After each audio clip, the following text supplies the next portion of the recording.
asalaamaaleykum la famille siyaarewaat naa leen dégg leen.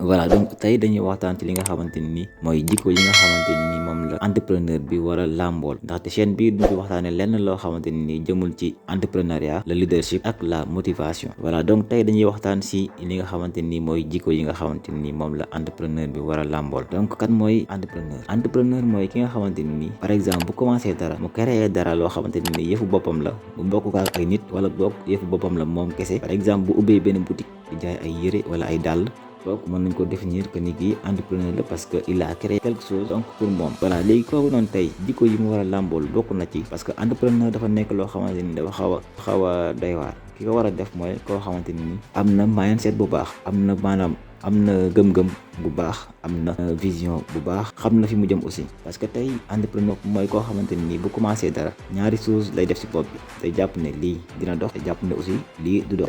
day gëm ne lii mën na ci daanu, gëm ne lii mën na ci am xaalis gu bari. kon donc bu commencé dara mu am échec, maanaam mbir yi doxul, mu defaat deuxième fois mbir yi doxul, mu defaat troisième fois mbir yi doxul, du bàyyi. parce que loolu mooy jikko entrepreneur, mooy du bàyyi. day essayé waat une quatrième fois, une cinquième fois ba millième fois, day essayé rek, day gëm ne lii day dox. kooku mooy l'entrepreneur, mooy li tubaab naan la résilience. entrepreneur bi day gëm ne lii war na si mën a génn. te aussi bi boo créé dara am si échec, day am 3 réactions yoo xamante ni ñoom ñooy tegu ci échec bi. premièrement bi mooy da nga naan lii maanaam du sama faute, mais ko man maa ko def. deuxième fois bi da nga naan amoon information yi moo tax lii dal ma. troisième fois bi mooy da nga naan que mu nekk sama faute, que mu nekk faute du keneen, damay essayé waat. boobu nag troisième fois bi mooy jikko entrepreneur loolu la war a làmbool.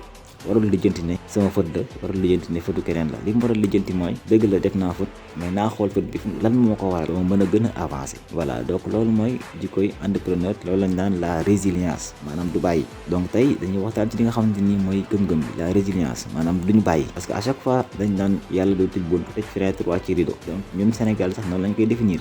donc dañuy gëm ne lépp lu ñuy commencer rek buñ ci defee suñu képp mu kattan ànd ak li tubaab naan la résilience, kon duñu sonk dañ koy daan. ñu ko gëm rek sëgg ci bu baax, xam ne loolu donc mooy tax ñu mën a génn ci yenn précarité yi, yenn ndóol yu métti. donc loolu donc koy tax ñu génn ci, parce que on se dit la vérité, ñu waxante dëgg rek. mais salaire moom mënatul may nit dara, ndax balaa nga kaa jot rek jeex na bu yàgg. donc li ñu war a gëm mooy dañoo war a entreprendre dara, dañoo war a créer dara, ñu bokk ak nit ko ñu créer suñu jox bopp, dañoo war a créer